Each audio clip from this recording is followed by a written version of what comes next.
Вітаю всіх! Сподіваємося, що ви не встигли засумувати без івентів Octopus. Зараз, певно, всі студенти в дуже активній фазі складання сесії, але ми дуже дякуємо, що ви знайшли час приєднатися до нас або дивитися нас вже в запису.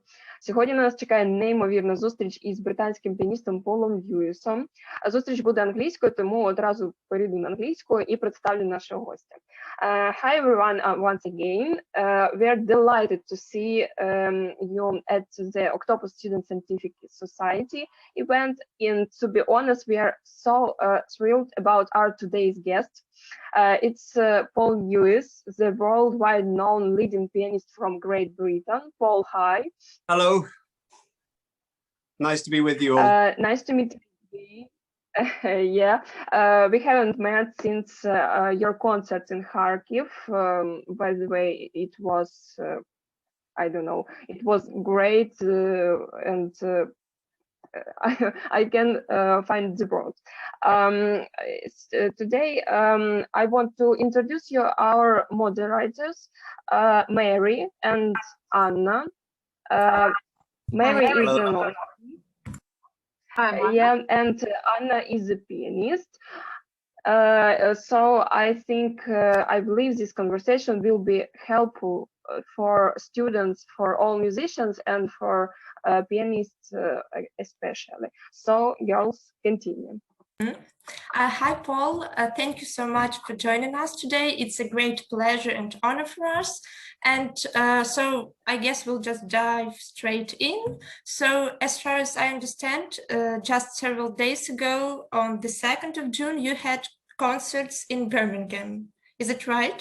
That's right. And as far as I understood, there were two concerts, and were those with two different programs? No, we repeated the same program.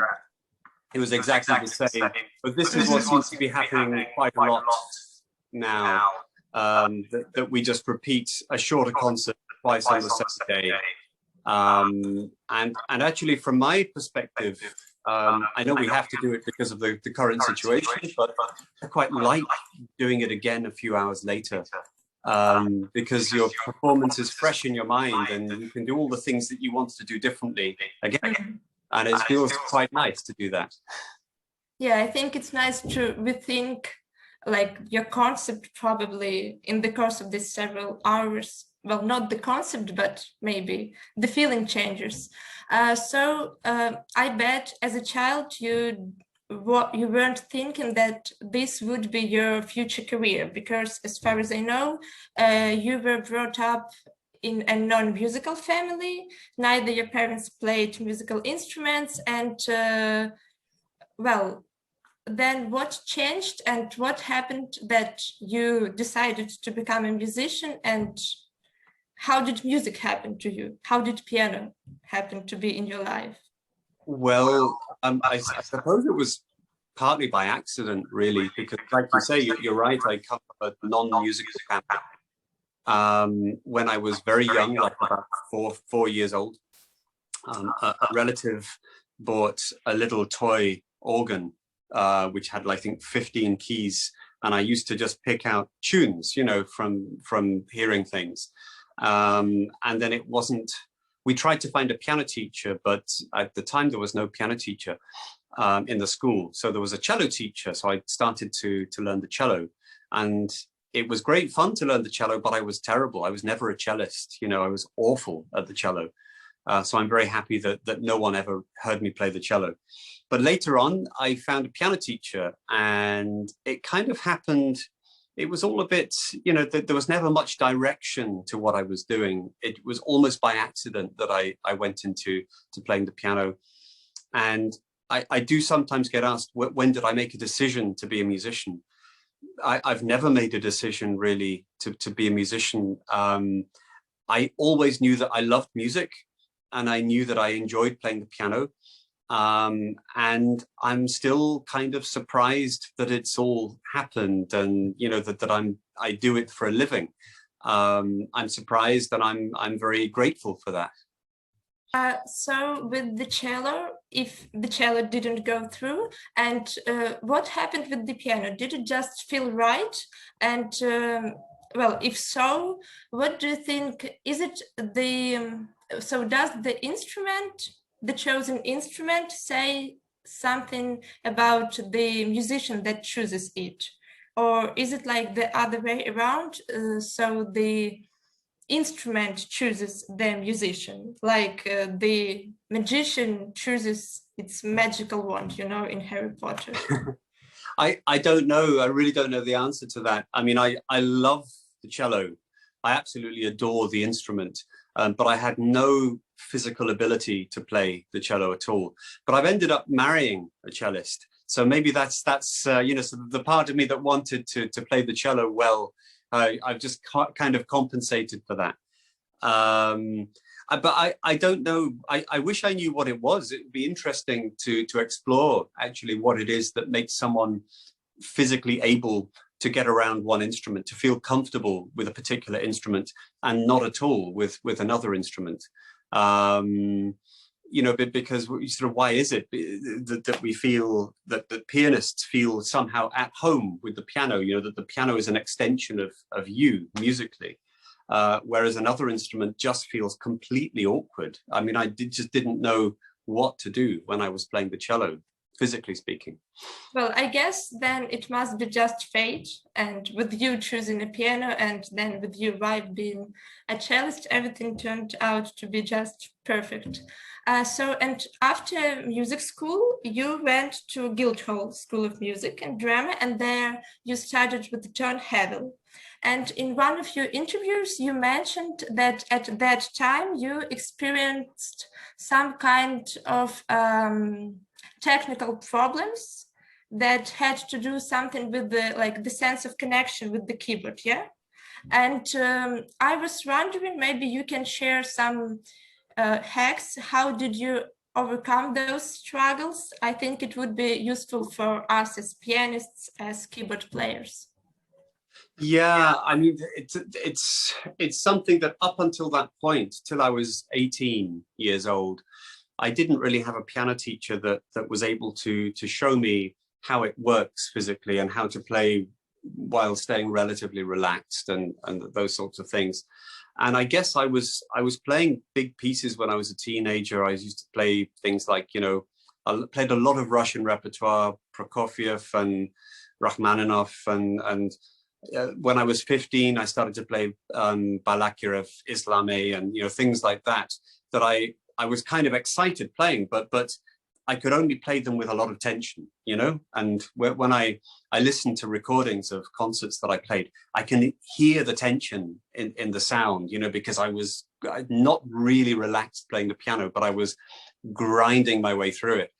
And when I got to Guildhall with Joan Havel, Joan, it was the kind of teacher that is able to explain to you how to manage the instrument in a better way, really, and how to have more control. I think I didn't have a lot of control up to that point because of the tension. But she was able to sort of explain. We had to step back a little bit. I mean, not kind of go back to basics, but just, you know, step away from this big virtuosic repertoire for at least a little while. And just consider the connection between, you know, starts right up here through the shoulder, the elbow, the wrist, and actually that the keyboard is just an extension of that. The keyboard is as much part of you as all this here. And she explained all that very well, and it made a lot of sense. So that, for me at that time, was very, very useful, really. Thank you so much. I think that would be inspiring for like us as young musicians, that I guess it's never too late maybe to fulfill something that may seem not enough. And yes. Generally speaking about your university life, what are the brightest memories from this time? Like maybe favorite classes? What opportunities did you have in your university? Yes, those kinds of things. Those sorts of things, I remember in the third year at Guildhall in London, where I studied, we had concerto exam. I remember that concerto exam, I chose to play Rachmaninoff third piano concerto. It was the first time I played that piece. So that was a big deal at the time. You know, I was 20 at the time. And I remember through the Guildhall as a student, I got to play at the Barbican Hall in London for the first time with the Guildhall, with the student orchestra. So I'm playing Liszt E flat concerto at the Barbican felt like felt really good then. And also the classes, we had various people coming in to give master classes, but of course the one that was most significant in the end was when Alfred Brendel came to give a class, and then we continued, we kept in touch, and then I continued to have lessons with him. So that ended up being the most important class for me, really. So, and I guess the most daunting question for us as students, what did it feel to graduate? So what was your life after the graduation when you had to take all the responsibility for your repertoire, to get your first jobs and so on? How did you start a career as a performing pianist? Well, life didn't change much really, because I was always someone who enjoyed working. I always practiced a lot, and I enjoyed practicing a lot and working a lot, and felt, kind of inspired to do that. So I was always in the habit of working, sort of working hard. I've never been someone who's good at networking with people and, sort of making connections and those things, because I feel I don't really know what I'm doing, like from a business point of view. And I still don't. But I was lucky enough, being in London, a lot of big agencies, concert agencies are in London, and that there are always opportunities for managers to come and hear you and that sort of thing. But I guess I was in a fortunate position where Alfred Brendel put me in touch with his manager at the time. So this was we met first time in 1993. Gosh, it's a long time ago, and he's still my manager today. I still have the same manager. So that's worked out, sort of. It took a long time to build up, because, and this is the good thing, that he's not a manager that just wants to throw big concerts at young people and say, you go out there and make everybody go, wow, this kind of thing. He took it very, very slowly.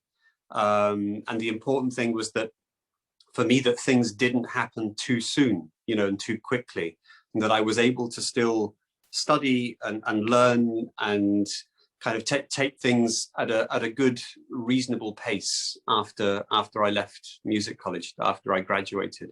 And that for me was really important, because I think had I come out of music college and suddenly had to play 100 concerts a year, that would have destroyed me. I wouldn't have been able to handle it at all. Some people can handle it, but I know it would have destroyed me. So I'm grateful for that. Well, that was a very important insight for us.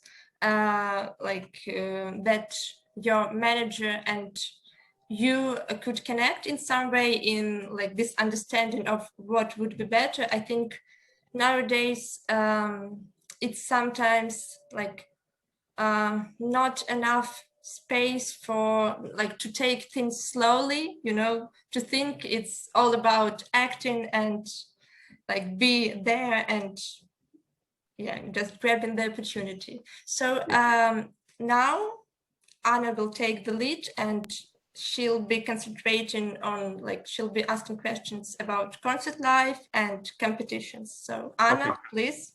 Yes, thank you. Thanks, Maria. I will continue our conversation. Mr. Lewis, I want to move on to a very interesting and relevant topic for all of us, especially pianists, competitions and concerts. We know that you are the CEO Artistic Director of the Leeds competition, and it's very important for us as future participants to know what is the winner like, what qualities should he possess. Well, firstly, I was involved with the Leeds Piano Competition. So after the 2015 competition, Fanny Waterman, who you probably know, founded the competition in 1961. She stepped down from the competition, and I, along with some other people, we thought that the competition needed some new impetus, some new life. So I was involved actually only for one competition cycle. I was co-artistic director for just the 2018 competition. And the point was to try to bring the competition up to date a little more, to make it more relevant to today's music world, and also to make it more rewarding for the people, for the pianists who come to play in the competition. Because the thing about competitions is it's great if you win a prize. If you get to the final and you win a prize, then fine. But for everybody else that don't make it to the final, you wonder what did they take from the experience. So we brought sort of other elements into the competition, classes and workshops and talks and all sorts of other things that would make it a better experience for people. But we did that for the 2018, and then I stepped away from it because it was just a bit too much to keep doing, really. And as far as your question about what's I think you said, what's the winner like? So what were we looking for in a pianist, and what were we looking for in that kind of musician? We're looking for someone who really isn't there to show off, and isn't there to sort of put their personality in front of the music, but rather to let everything speak for itself. And I think we found that in the 2018 winner, an American pianist, Eric Liu, who I thought was an absolutely beautiful musician, really all the best ingredients, but still very young. He was only 20 when he won the competition. So there's still a long way to go, in terms of his development. But I thought that there were some really beautiful insights in his playing. And of course, sort of the technical side of his playing, and the same with everybody who makes it to the competition. You can take for granted that they can play the piano wonderfully well. But we were just looking for a beautiful musician who really makes you listen, and who you feel is being completely honest in the way they approach the music. And that's what I think we found in the end with Eric. Mm-hmm. You added motivation to us. Thank you.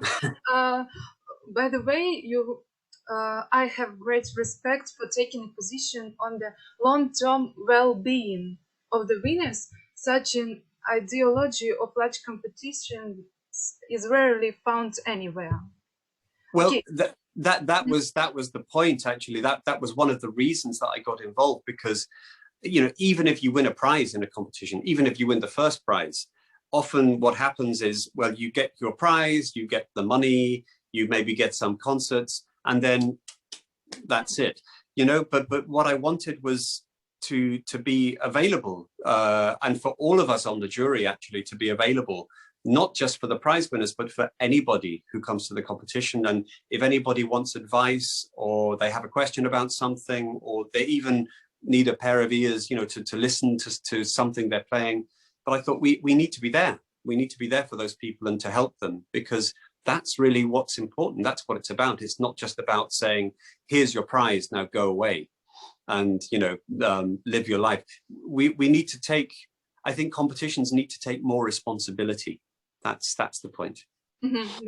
That's great. There is such a concept in a career, being in the right place at the right time. What do you think about this? How important is this concept in a musician's career? Yeah, well, what to say about that? I guess these things are sort of important, but it's hard to put your finger on. I mean, it's impossible to predict where you should be at the right time, because you don't know where that is. And I think, the important thing is that as a musician, if you're just honest about the kind of music you love and where your affinities lie in music, I think that guides you in the end. I think that guides you to the right place at the right time. As long as we don't try to be something we're not, you know, as long as we don't try to impress others for the wrong reasons, in a way, you know, as long as we're honest about what we love, what inspires us, I think in the end that guides us to the right place. Mm-hmm. Sometimes it seems to me it's luck or fate, but I agree with you. We love that, and everything is okay in our Yeah, life. and the other thing is of course really hard work. That's the important thing as well. Mm-hmm. The next question is your favorite brand of pianos? Well, I always want to play Steinway in concerts because that's still the piano that offers a pianist the most options, I think, the widest range of color. But I'm always interested in other makes of piano as well. And actually, only last week, I was in the Yamaha CF Center in London looking at the prototypes. You know, they constantly try to improve their CFX concert grand piano, Yamaha.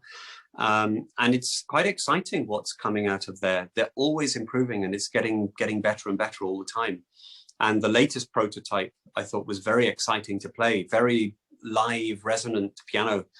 So that was nice to see. The latest Bösendorfer concert grand, the VC, the Vienna concert grand, I think is a wonderful instrument. They've managed to keep the Bösendorfer character, but now it projects. Now it's much more resonant, and the sound goes much further. So I think it's always nice to see what other piano manufacturers are doing, and very encouraging to see that a lot of good work is being done. But so far, you know, Steinway is still the piano that I think offers us the most as pianists. Mm-hmm. And if we talk about Steinway, how do you feel about electronic instruments? I hear that Steinway has Stereo Steinway, and they have some technological things. Yes? Yeah, it's interesting. The Stereo thing, I did a little bit of recording in New York on the Stereo piano. In fact, about 3-4 years ago, I was in New York and did a little event at Steinway Hall there, where I played Bach B-flat partita in front of the audience. And the jig, the last movement, they recorded it as I played it, but stereo, like on the stereo system. And then I went to sit down in the audience, and they played the recording. So the piano was playing exactly what I just played, except I was sitting in the audience listening to it. I was listening to my own performance that I just played, and it was such a strange experience.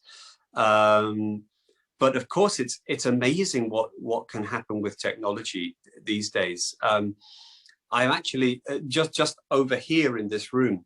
I've got a Clavinova, the new Yamaha Clavinova digital piano, which is kind of remarkably realistic. Again, nothing yet nothing can simulate exactly the feeling of an acoustic, of a proper piano, but they're getting very close. And just as a tool, you know, as an instrument to work on, to learn notes and things like that, it's realistic enough, you know, and it's amazing the progress that is being made with digital pianos, hybrid pianos like the Avant Grands, you know, with a proper grand piano action, but a digital sound.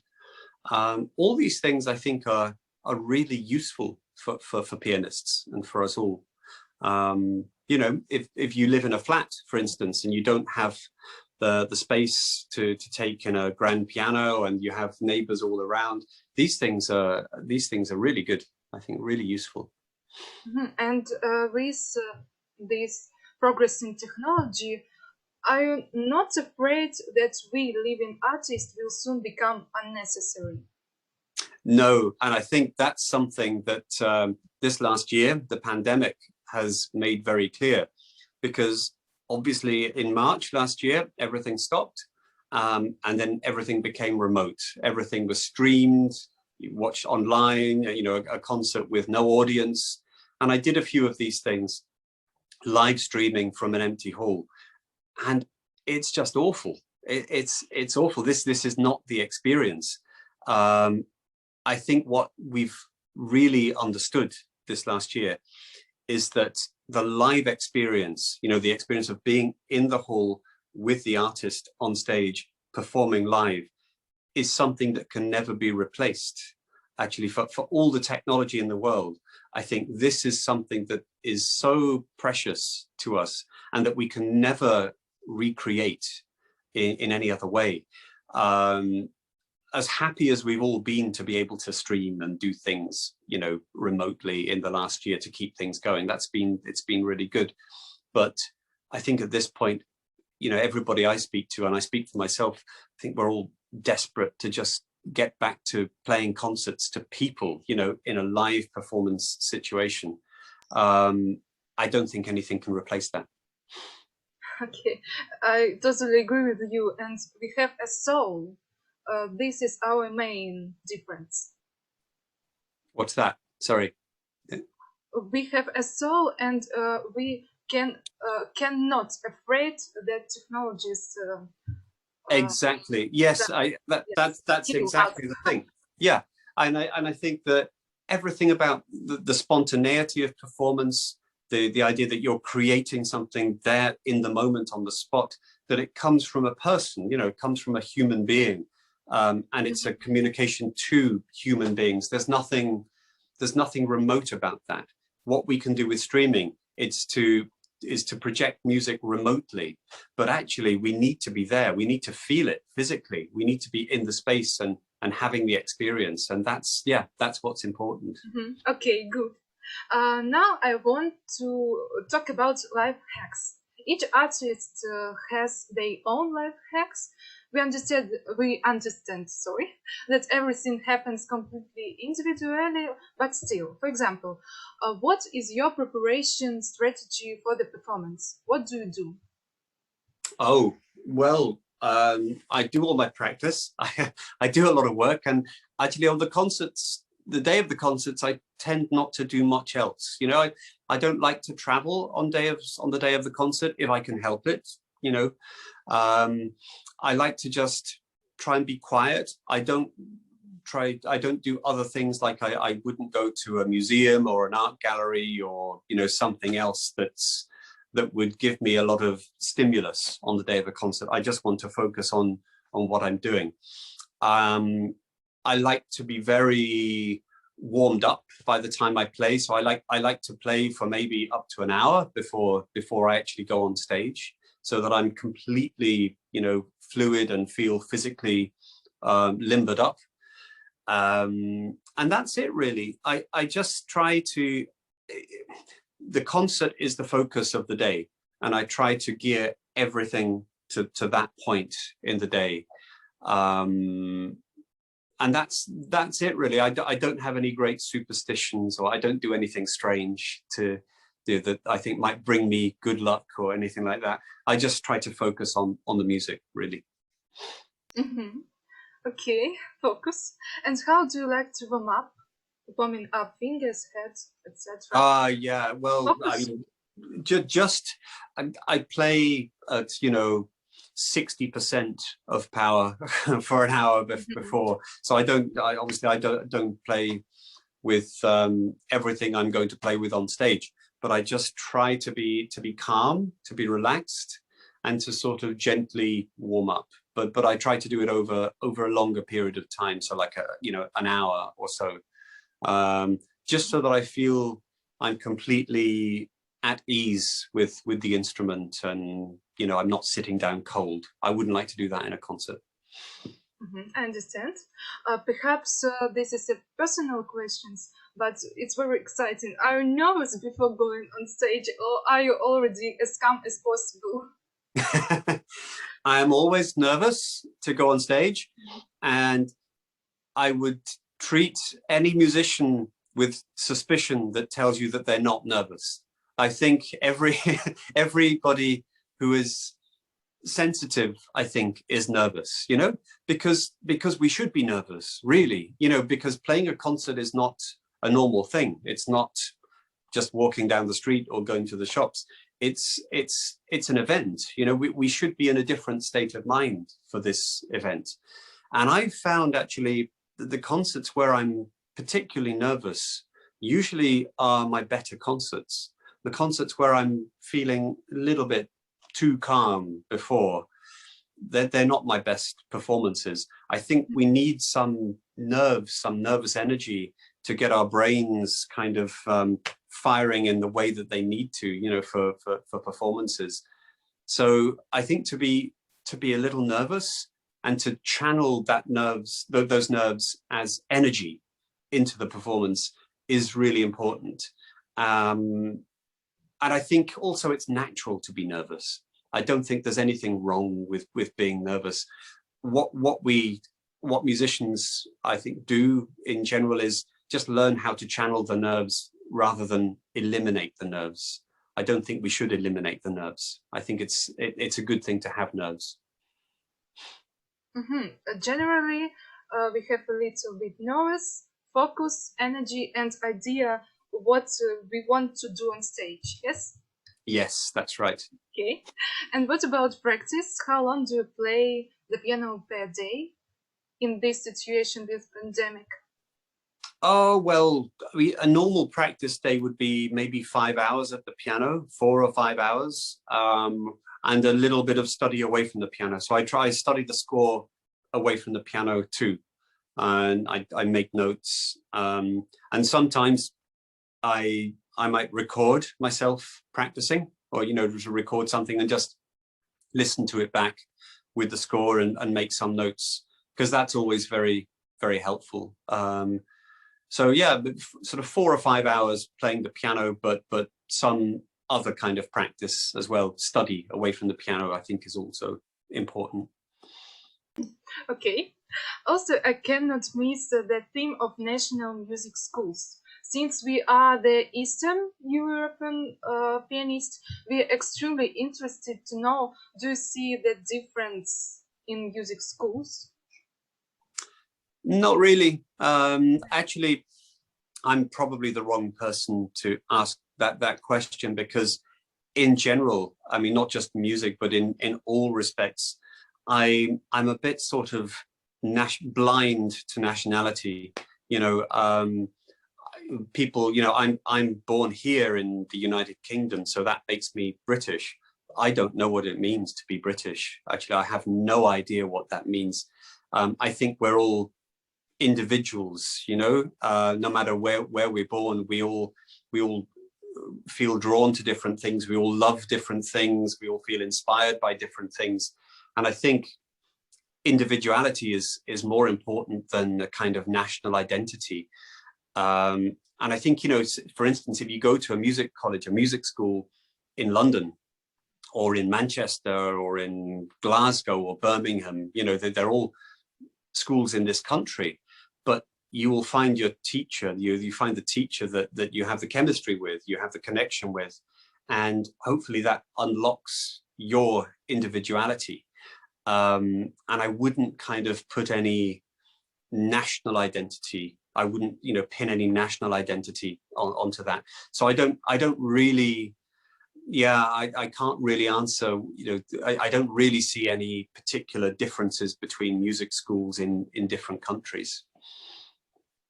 It seems to me too, I see such a trend that all schools are absolutely mixed. Yeah.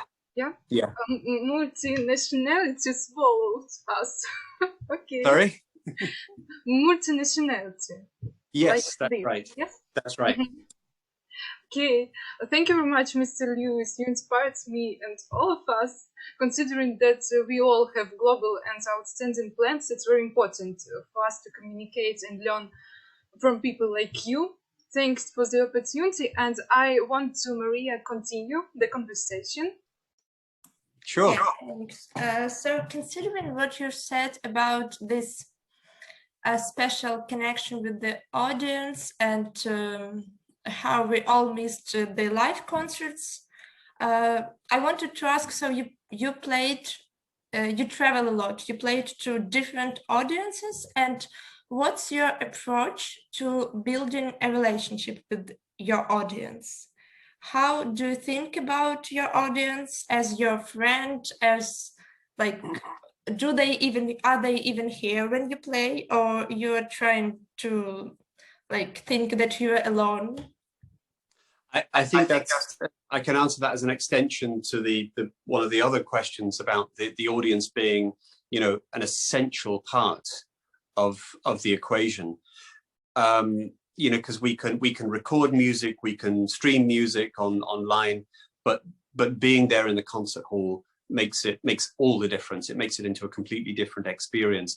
And for me, the audience is as much an essential part of that experience as the performer. You know, everybody is participating.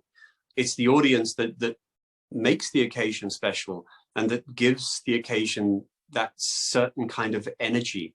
So for instance, you know, you can be in a silent room by yourself and you can be playing and there can be a silence in the music and you hear the silence, but the silence in a concert hall with 900 people all being silent and hardly breathing and just concentrating and listening, this silence has such energy, and this makes the difference. You know, this is what gives the performance its unique character and its unique energy.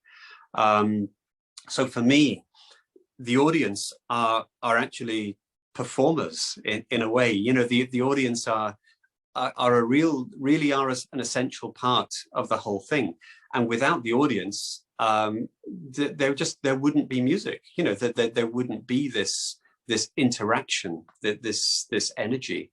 So for me, I don't see the audience as anything other than an integral part of the event. Oh, this is a very generous thought, I guess. I need to clarify, how much time left do you have? About half an hour or something. Oh, that's great. Okay.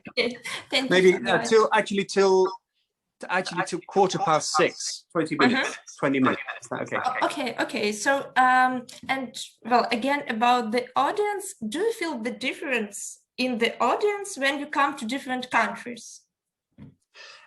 In some ways, yes, and in some ways, no. I think, you know, when you're playing the music, generally the audience is just focusing and concentrating. The audience is there in the music.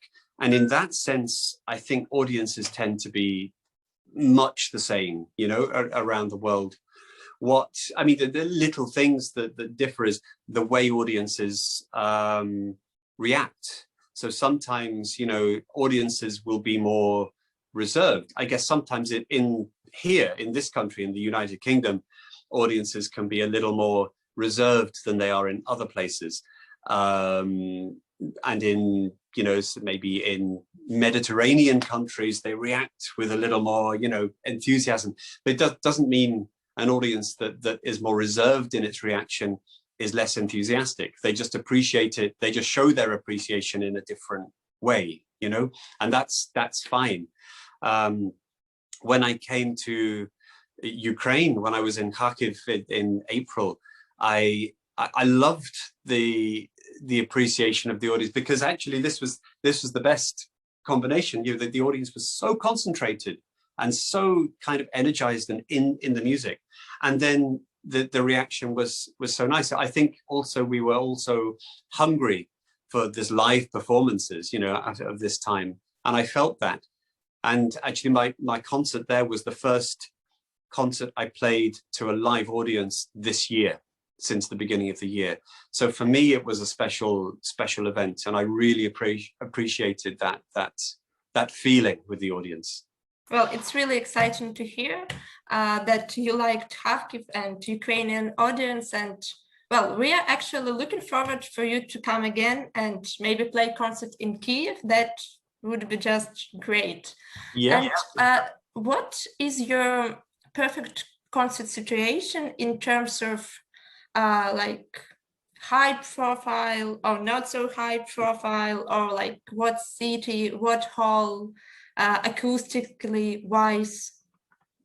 What's the most comfortable place to play in? Maybe specific place, maybe generally. Yeah, I always playing in London, you know, because I've lived here for a long time and have a lot of friends here. Playing in what feels like your home base is also is very nice, but it's also a bit stressful. You feel that, you know, because everybody, you're sort of with your friends and family and everyone, and you kind of feel there's a little bit of pressure to do a good concert, you know. I like playing in all sorts of situations, and actually the high profile concerts, you know, when you feel that the pressure is on, often that can have a good effect, you know, because like I said, things that make you a little bit nervous beforehand, and you feel that you know, that you have to pay attention in a certain way, that it focuses the mind. This can be a good thing. But on the other hand, it's not good to be nervous all the time. And actually to play to smaller audiences, like if you like, you know, lower profile places, in smaller places, and out of the main centers, the sort of capital, big cities and that kind of thing, I love that too. And I love playing to smaller audiences in a small space where you can feel that every person is participating in some way. You know, that's also a wonderful thing. So I enjoy it all, really. And I think I like to keep a balance of, you know, high pressure and not so high pressure concerts. I think for my sanity, it's, you know, it's good not to play high pressure concerts all the time. Well, yeah, balance is vital in any situation. And well, and what was the most pressured concert that you had? Maybe like, do you ever forget notes? Does it ever happen? Oh yeah, you mean having a memory lapse? Yeah, it happens to everybody. And again, it's something we shouldn't feel afraid of, you know, because I think to anybody who goes out and performs from memory in front of an audience, that will happen. You know, it will happen sometimes. And I think we just have to accept it. And the important thing is how we manage that, just how we deal with it. And it shouldn't knock us down completely, and we shouldn't feel that we've failed, you know, if we've forgotten something or just had a little memory lapse. It's not a failure, it's just being human. It's completely human, and you know, it's part of what it is to be a performer. And I think we should just kind of accept those things, and not resist them too much, you know, that accept them as part of life, as part of the life of a performer. Having said that, you know, my most pressured concerts, I mean, you could say, you know, the bigger recitals that I've played, playing with big orchestras, like when I played with Berlin Philharmonic 2 years ago, that was a big deal, you know, and you don't want to go wrong with these things. But of course, when you have these sorts of concerts in the diary, you focus very much, and you're focusing on these events, and you're kind of leading up to them in a way where you're preparing very carefully. So actually, when it comes to them, you just enjoy it. You know, you enjoy it more than you think you're going to, and that's nice. You know, that feels very good. I see. And well, I'm sure you have very intensive lifestyle, trips, concerts, projects, and have you got any time for any hobbies that are not music connected? Well, actually, I used to fly planes. I used to take flying lessons. And I know there's quite a few musicians who do fly planes. A friend of mine, conductor Daniel Harding, who actually we were at school together. We went to the same school in Manchester, but he's taken this very seriously. He started flying lessons. He got his private pilot's license, and he's taken it now all the way to a commercial pilot's license, and he's an Air France pilot. He can fly A320s for Air France. But he's also a conductor, obviously, that's his main job. But he's kind of a pilot on the side. I'd love to do that again. I gave it up when I got married and we had children and life became, busy in all sorts of ways. So there just didn't seem to be the time to do it. But that's something that I'd love to take up again. Maybe in the next few years, maybe it's possible. We'll see. And have you ever thought about, as your friend have done, taking this like extra career?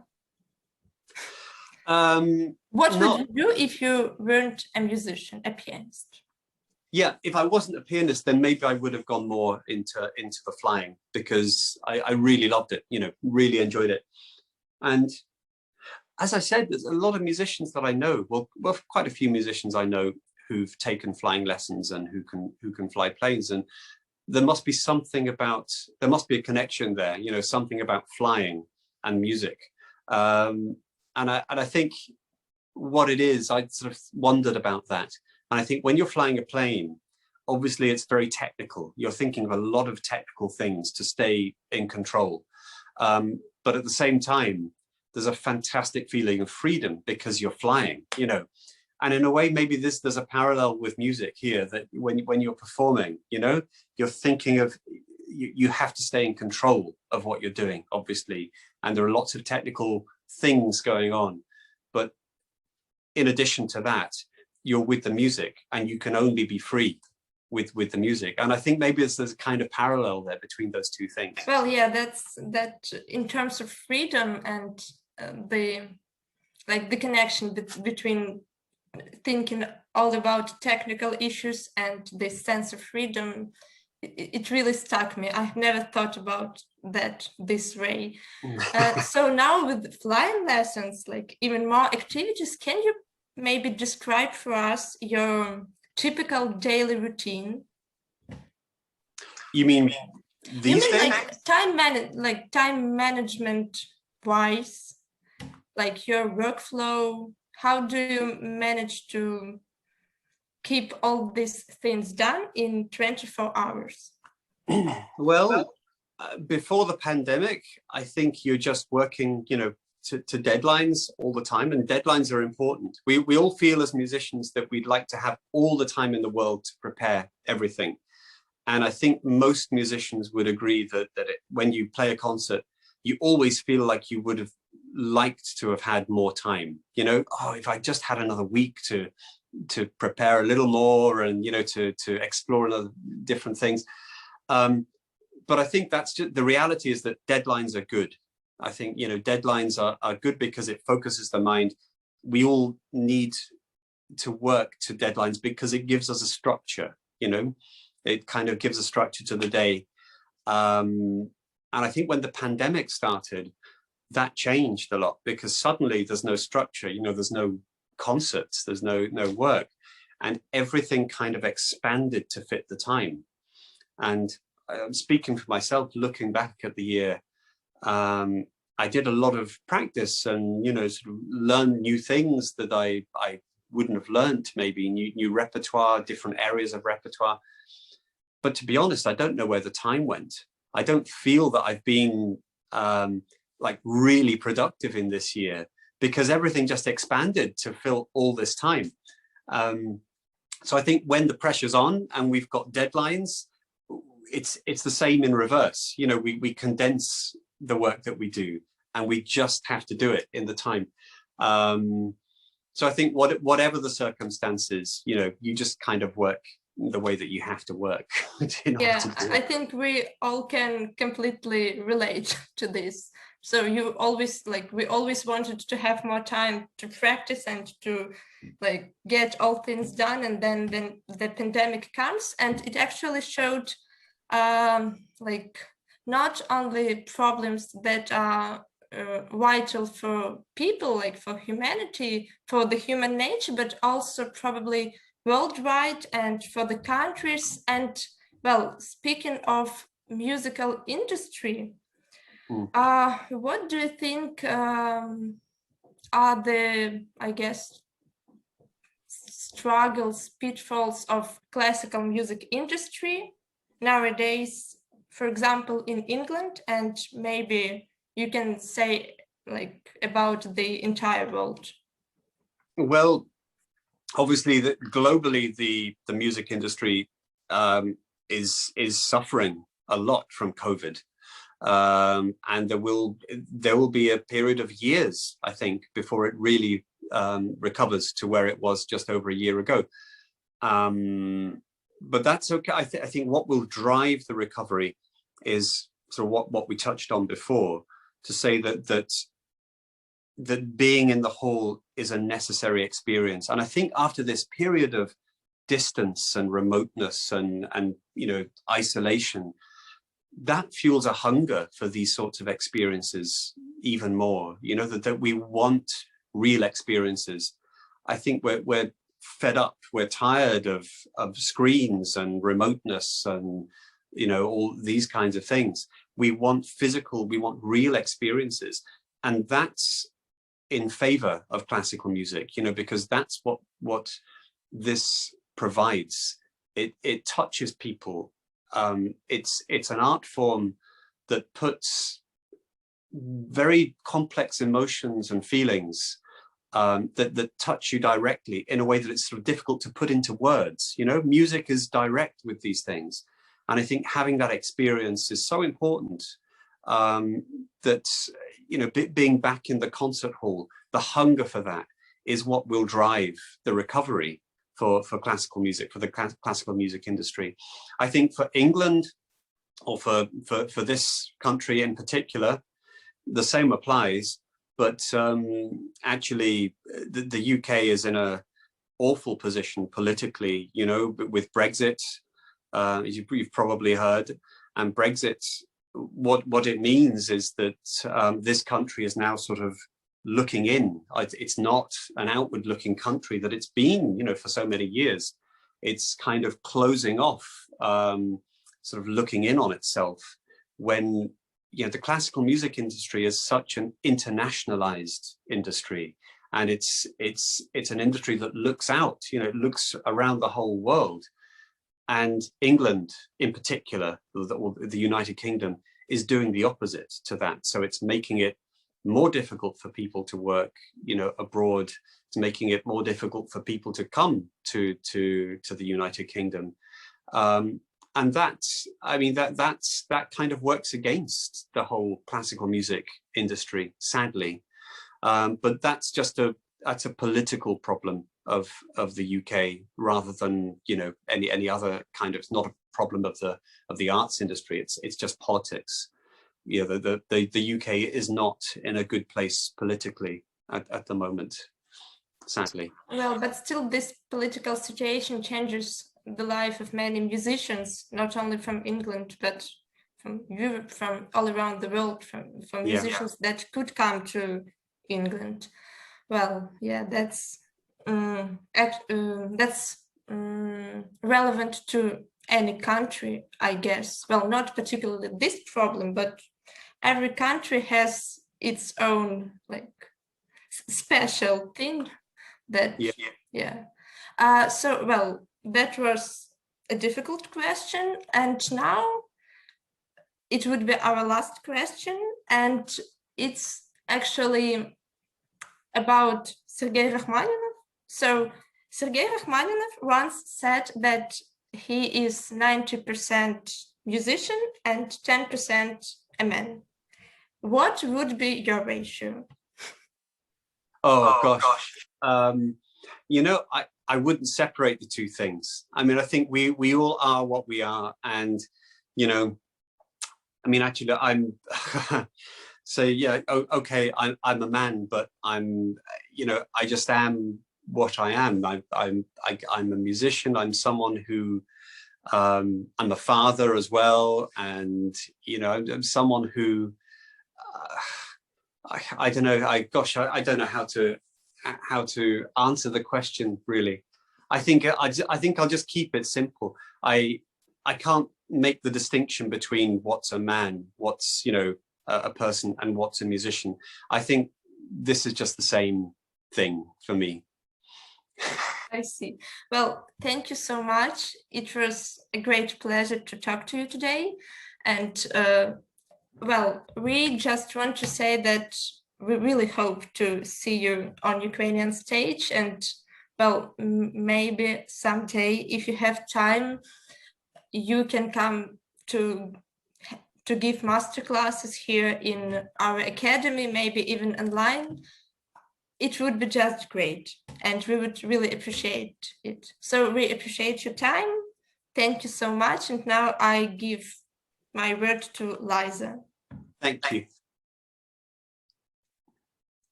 Thank you, Paul, so much. That was awesome to have you with us. And I just want to ask, behind you, there are two artworks. What is it? And oh, they are paintings of a Norwegian artist. Actually, they come from my wife, you know, because my wife is Norwegian. They have green stickers on because we're about to move house, and we're sort of moving to Norway, but we're also buying a flat in London, and the green means that they're going to Norway, so they're kind of going home in a way. That's an interesting way to mark your things. Thank you so much. We really hope that you can do masterclass with Kyiv students, not only Kyiv students, all music academies of Ukraine. And thank you so much again for staying with us. I think, I believe we see you soon. I hope so. It's been such a pleasure. It'd be a real pleasure to come to